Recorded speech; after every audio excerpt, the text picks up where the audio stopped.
xogayaha cadaaladda ee xisbiga mucaaradka ee wadani Barkad Jaamac Xirsi Batoon oo maanta shir jireed ku qabtay magaalada Hargeysa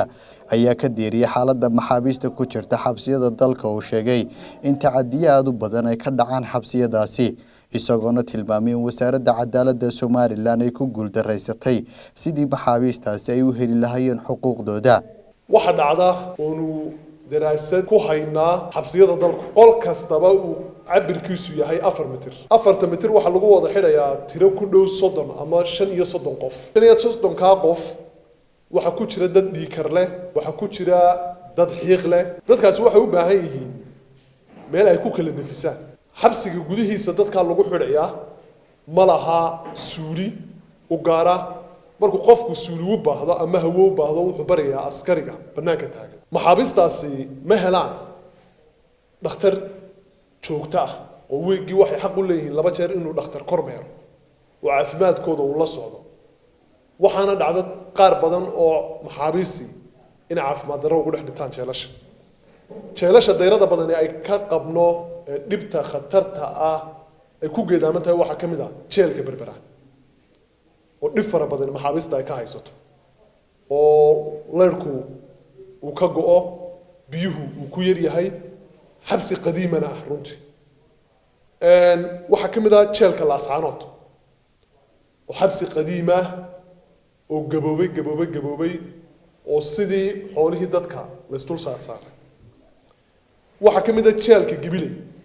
oo haween fara badan lagu xidho oo haweenkaasi ayna xitaa suuriyo kuba dhaxelin marka qaar oo goobo dharka ay ku meedhaan ayna helin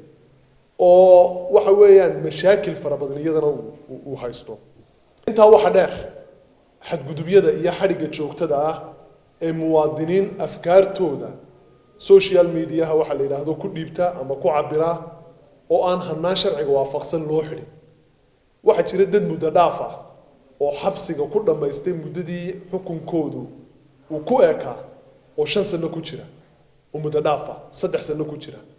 oo la og yahay oo nu haynaa oo xabsiga magaalada Hargeysa uu ka mid yahay dadkaasi muddada ay xidhan yihiin dad baa waaranadoodii lagu soo xidhay iyo eedii xeer ilaalinta la waayay oo isaga dhex jira sidii xoolay oo la og yahay waxa kamid ah xadgudubyada foosha xun ee muddada sanadka dhacay ku dhawaad 30 suxufiyiin la xidhay oo dhiibashada aaraartooda iyo tibinta wararka bulshada dhexdeeda iyagana lagu xidhay qodobka 107 wuxuu sheegayaa agaasimaha wasaaradda cadaaladdu agaasimayaasha dalka oo dhan dastuurku agaasimaha kaliya uu xusay waa agaasimaha wasaaradda cadaaladda fashilka wasaaraddan haddaba ku dhacay wuxuu keenay in agaasimihii wasaaradduna uu xilkiisa ka caso oo ka warqabteen Mr. Batoon oo sidoo kale hadalkiisa si wata waxa uu tilmaamay mas'uuliyiinta wasaaradda cadaaladda Soomaaliland ay gabi ahaanba muddadii sanadka ee madaxweyne Biixi uu talada dalka hayay soo bandhigin wax qabad oo qarankooda ay u qabteen isagoona arintaasi ay darro ku tilmaamay wasaaradda noocani halkaas sanadood ee xukuumaddaasi sanka la gashay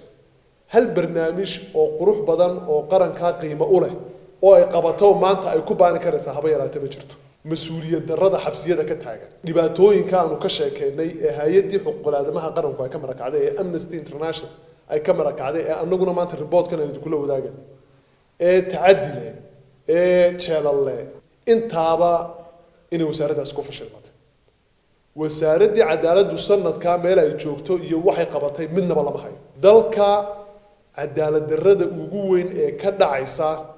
waxa bundigu ah wasaaradda cadaaladda qaranka oo fashilmatay dhinaca kalena xogayaha cadaaladda ee xisbiga mucaaradka ee wadani Barkad Jaamac Xirsi Batoon ayaa waxa uu ka eedeeyay wasiirka wasaaradda cadaaladda Soomaaliland inuu yahay shakhsi aan gabi ahaanba aan wax aqoon u lahayn wasaaradda uu madaxweynuhu magacaabay wasaaradda waxa jooga dad fara badan oo dhalinyaro oo sharci yaqaan ah oo jaamacadaha ka soo baxay oo aqoon sharci leh laakiin awoodooda la xadiday oo wax badan qaban karin iyadoo mas'uuliyadaha noocaas saaran yihiin ee tacadiyada taagan iyo xuquuqaadka lagu xadgudbay ilaalintoodu ay mas'uul ka tahay ayaa waxa garwadeen wasaaradda ka ah inaan kombiyuutarada bartay oo aan aqoon sharci runtii lahayn uu fahmi kari lahaa hadduu aqoon sharci leeyahay mashaakilkan xuquuqeed ee dalka taagan waxaan u aragnaa wasaarad runtii madaxweyne Muuse Biixi ونا حقيقي مري oo runtii la dayacay wasaaradda. dhinaca kalena telefishinka Ariel oo xidhiidho kala duwan la sameeyay wasiirka wasaaradda cadaaladda Somaliland si aan wax uga weydiino eedeyntaasi uu soo jeediyay xogayaha cadaaladda ee xisbiga wadani ayaa noo suuragali weyday. Cabdiraxmaan Abdullaahi Fantastic, Ariel TV, Hargeysa.